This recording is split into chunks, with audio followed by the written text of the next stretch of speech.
I'm going to show you 10 logo design tips that I've never shown on this channel before, and they can help any logo designer right here, right now, today. Let's start with something I wish someone told me earlier in my career. Whenever you present a logo concept to a client, always include one stretch idea. Now, a stretch idea is one design that is maybe more radical, experimental, or abstract to your other concepts. This trick is so clever, and let me explain why. On one project, I presented 2 different designs that were on brief, and then one design that was a bit radically different. And guess which one the client actually picked? Yes, it was a wild card. But this is where things get really clever. If they don't pick that stretch wild card idea, it makes your other ideas feel safer and more grounded. But here's the kicker. That wildcard design, that stretch design, still needs to be good quality, and it still needs to adhere to your brief. Now here's a principle that keeps showing up again and again and again. The simpler a logo is, the more trustworthy it feels. If someone's brain has to decode a logo, it burns energy and time, and it doesn't become memorable. And that's where trust can drop. And I get to why this is important and why it matters very soon. But in general, simpler logos, especially in industries like tech, wellness, and finance, give off a more sense of trust and transparency. One good example of this is the recent rebrand from the UK bank Monzo. It's super minimal, it has soft geometry, pastel tones, and it just feels, well, safe. That's the power of simplicity when it's done with intent. So the trick here is to determine how much trust your brief requires, and then tailor the simplicity of your logo to that level of trust. Now, most logo designs are quite symmetrical, and that's because it's stable and it works. But sometimes a brief and a logo audience need warmth and a human touch, not perfection. This is why I keep hitting that point home of you should know who you're designing your logo for, i.e. the target audience, and adhere to the brief. But I digress. When asymmetry is done well, an asymmetrical logo can actually feel more organic, more alive. If you consider a logo for an organic product, you might want to opt for a design that isn't symmetrical. You can envision that logo on the packaging. It might very well feel more personal, more genuine to the consumer if it's not symmetrical. And so if your client's brand is about emotion, creativity, or humanity, you might try disrupting the symmetry just a little bit. Or, well, a lot. It depends on your brief, of course. Clients don't always understand how logos behave in the real world. That's where the 3-phase delivery sheet becomes essential to logo designers. And you can break down the logo design into its primary, secondary, and responsive versions. Then explain when to use each one. So for example, use the icon-only logo on social avatars, or the stacked version works best for vertical print formats.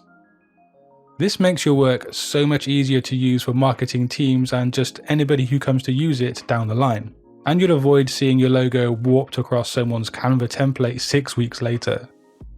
But stick around because I'm going to show you how one of these future tips actually changed every future logo design project I worked on. So when you're designing a logo that contains typography, which, let's face it, is the vast majority of the time, you don't want to waste hours manually recrafting width, boldness, or slants on your typography. Instead, use a variable font.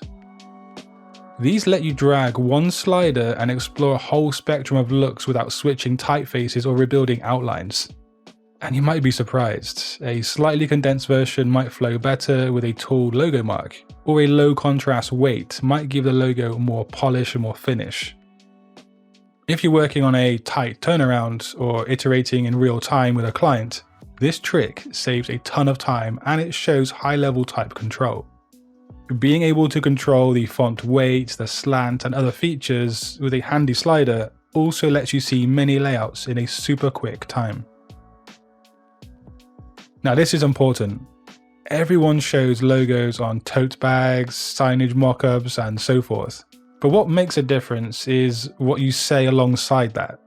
So don't say things like, here's the logo on some packaging.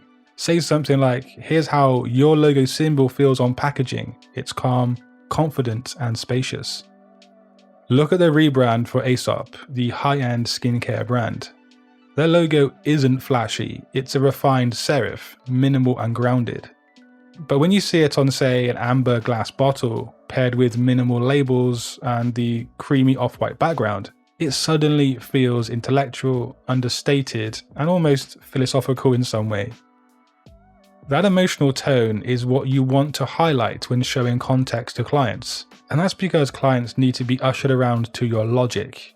And hopefully, guys, your logic is from a place of experience and expertise, especially if you watch this channel right here. A big mistake a lot of logo designers make, especially early on, is jumping straight into sketching without deciding what kind of feeling the actual shapes of that logo need to give. Is the brand meant to feel serious, maybe playful, grounded, and so on? You don't even really need to name it properly, just pick 2 or 3 shape families that match the brand's intent, the brief, and the target audience. So for example, squares feel stable and structured, circles feel soft and human, triangles can feel energetic and edgy.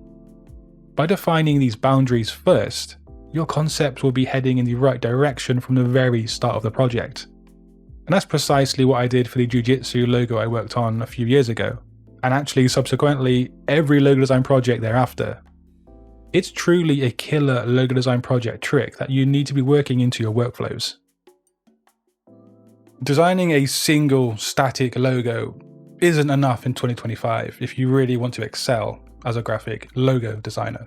You need to show how it lives across all states: horizontal, stacked, icon only, favicon size, and so on. Real clients need to see how it's going to flex and adapt across the board. One of the best real-world examples of this is the Dropbox rebrand from a few years ago. The primary logo is a geometric flat box icon paired with a clean sans serif wordmark, but the genius was in the system behind it. The icon alone works as a standalone mark for the app icon. The full horizontal version anchors their website headers, and even in condensed stacked versions on mobile or square formats, it still reads and looks perfect. This one's a test I use for every single logo design project.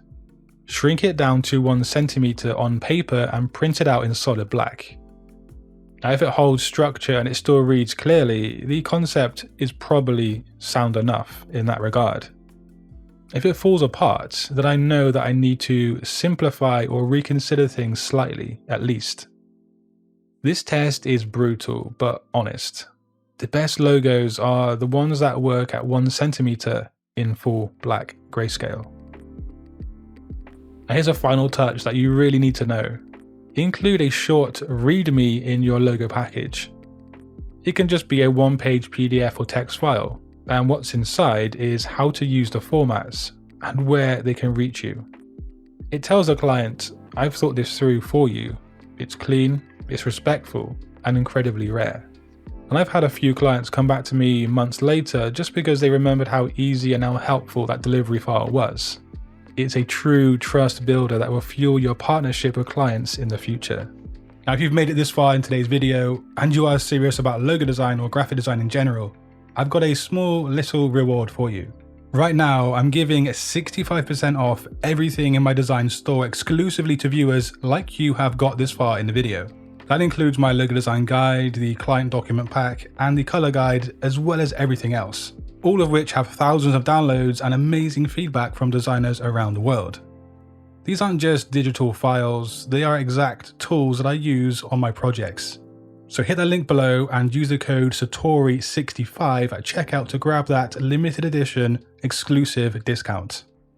But if you want to see a full logo design guide for 2025, just click that video on screen. But until next time guys, design your future today. Peace.